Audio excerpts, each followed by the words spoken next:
Hello friends, commercial ज्ञान में आप सभी का स्वागत है। आज हम सीखेंगे कि जर्नल एंट्री को इजीली कैसे किया जाए।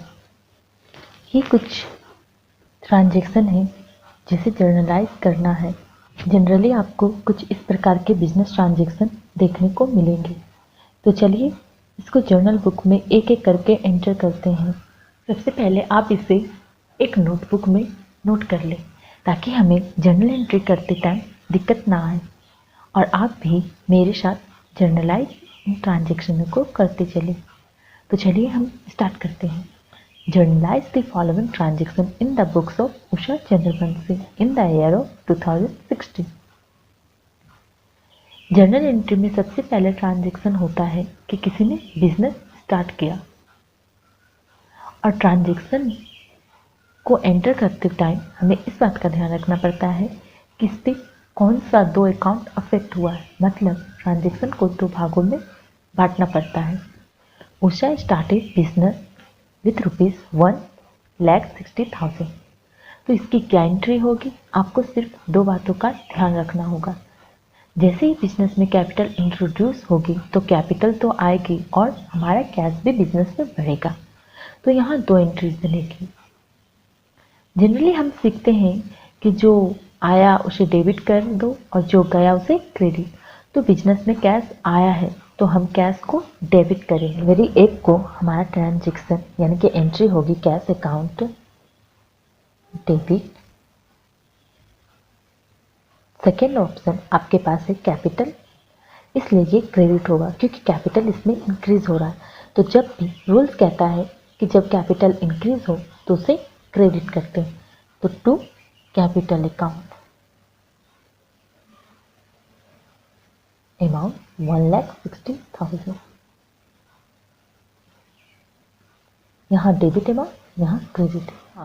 सबसे इंपॉर्टेंट बात, जर्नल एंट्री का फॉर्मेट कुछ इस प्रकार होता है। यहाँ हम किसके बुक में ये जर्नल एंट्री कर रहे हैं और किस ईयर में कर रहे हैं वो यहाँ लिखना होता है। यहाँ डेट लिखना होता है, particular, LS, ledger volume and debit amount and credit amount को इंडिकेट करता है। कैपिटल यहाँ इसलिए भी क्रेडिट होगी क्योंकि ये डिफरेंट सोर्सेज से जुटाई जाती है, इसलिए उसे रिफंड भी करना होता है। मतलब कि वापस भी देना होता है। कभी कभी खुद का पैसा भी बिजनेस में लगाया जाता है तो भी आप वहाँ अलग ही माने जाएंगे क्योंकि बिजनेस को एक सेपरेट एंटिटी माना गया है। ये ऑनर से अलग होता है, इसलिए हमें कैपिटल अकाउंट को क्रेडिट करना होता है क्योंकि ये जो अमाउंट है उसे रिफंड भी करना होता है। क्लियर है। सेकेंड है हमारा 2 जनवरी को मशीनरी परचेज फॉर कैश। इसमें दो अकाउंट अफेक्ट होंगे, एक कैश अकाउंट और एक मशीनरी अकाउंट। इसमें परचेज अकाउंट नहीं होगा क्योंकि ये गुड्स नहीं, ये मशीनरी एसेट्स है, बिजनेस का एक एसेट्स है, मुख्य एसेट्स है जिसे एक सेपरेट अकाउंट बनाना होता है। तो इसमें मशीनरी अकाउंट डेबिट, बिजनेस में कुछ आ रहा है इसलिए मशीनरी अकाउंट डेबिट, और बिजनेस से क्या जा रहा है, कैश जा रहा है, टू कैश अकाउंट।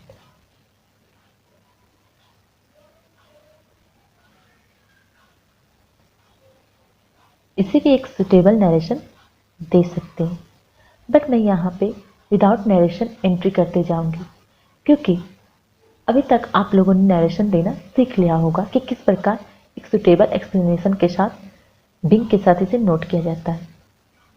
तो चलिए हम नेक्स्ट ट्रांजेक्शन की ओर देखते हैं। नेक्स्ट ट्रांजेक्शन है 3 जनवरी को purchase goods for cash 20,000 and उसी दिन परचेज गुड्स फ्रॉम रमेश 30,000 है। यानी कि दोनों जो एंट्री होगी वो कंपाउंड एंट्री होगी। तो सबसे पहले हम परचेज गुड्स फॉर कैश, जैसा कि हम लोग जानते हैं कि डेबिट जो आता है उसे डेबिट और जो जाता है उसे क्रेडिट करते हैं। तो बिजनेस में गुड्स आ रहा है तो उसे डेबिट करेंगे और कैश जा रहा है तो उसे क्रेडिट करेंगे। लेकिन गुड्स को डेबिट या क्रेडिट नहीं किया जाता है, इसकी जगह परचेज या सेल्स को लिखते हैं। तो परचेज अकाउंट 3 तारीख को होगा, purchase account debit to cash. Cash से कितना, 20,000, और उसी डेट को रमेश से भी हम लोगों ने कुछ गुड्स परचेज किए थे, तो ये क्रेडिट परचेज है। तो इसमें जो रमेश है वो क्रेडिटर है, तो क्रेडिटर जब इंक्रीज होता है तो उसे क्रेडिट करते हैं। तो रमेश टू रमेश क्रेडिट होगा 30,000। इस 30,000 टोटल हम लोगों ने उस दिन कितना का परचेज किया, 50,000 का। अब नेक्स्ट हमारा है सोल्ड 5 जनवरी को sold goods for cash 3,000 and sold goods to Mohan 1,000। यानी कि हम लोगों ने उस दिन कैश सेल्स 3,000 का किया और क्रेडिट सेल्स 1,000 का किया। तो इसकी एंट्री होगी बिजनेस में कुछ आ रहा है। क्या आ रहा है, कैश आ रहा है, तो कैश अकाउंट डेबिट होगा टू क्या जा रहा है, गुड्स जा रहा है, तो उसकी जगह होगा सेल्स अकाउंट क्रेडिट होगा।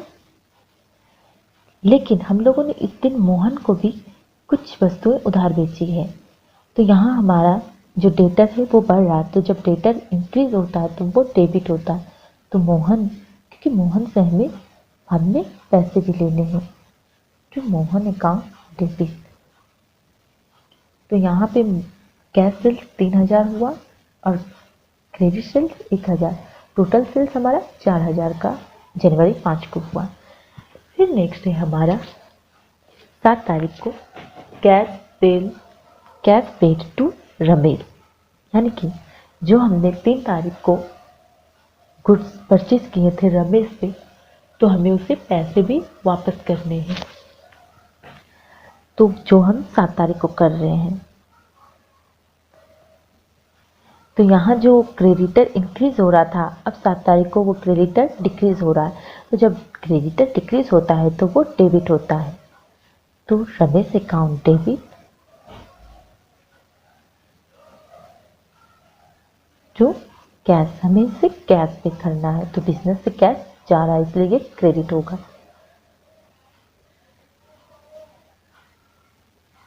नेक्स्ट 3 जनवरी को है कैश रिसीव्ड फ्रॉम मोहन।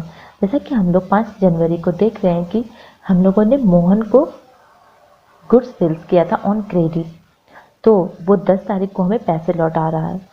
तो बिजनेस में क्या आ रहा है, कैश आ रहा है, इसलिए कैश होगा कैश अकाउंट डेबिट। किससे आ रहा है, मोहन से, मोहन गिवर है।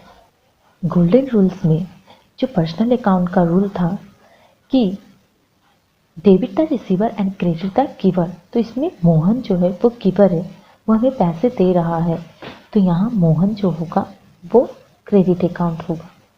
मोहन अकाउंट कितना इससे हमें मिलेगा, 1,000।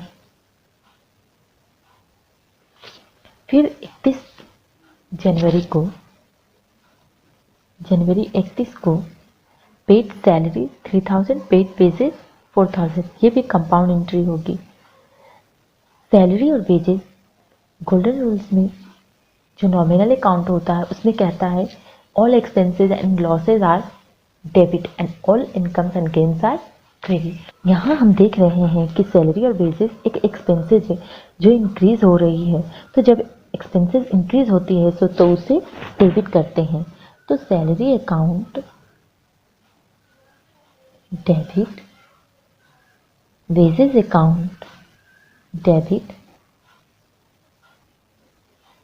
3,000 एंड 4,000 टू कैश, बिजनेस से कैश जा रही है 7,000।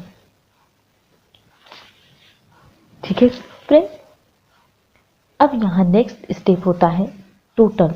हमें क्रेडिट अमाउंट और डेबिट अमाउंट को टोटल करना पड़ता है। ध्यान रहे कि डेबिट अमाउंट और क्रेडिट अमाउंट इक्वल होने चाहिए, तभी हमारा जर्नल एंट्री सही होगा। ठीक है, आई होप आपको ये वीडियो पसंद आई हो। अगर आपको ये वीडियो पसंद आई है तो इसे लाइक और सब्सक्राइब जरूर करें। Thank you for watching.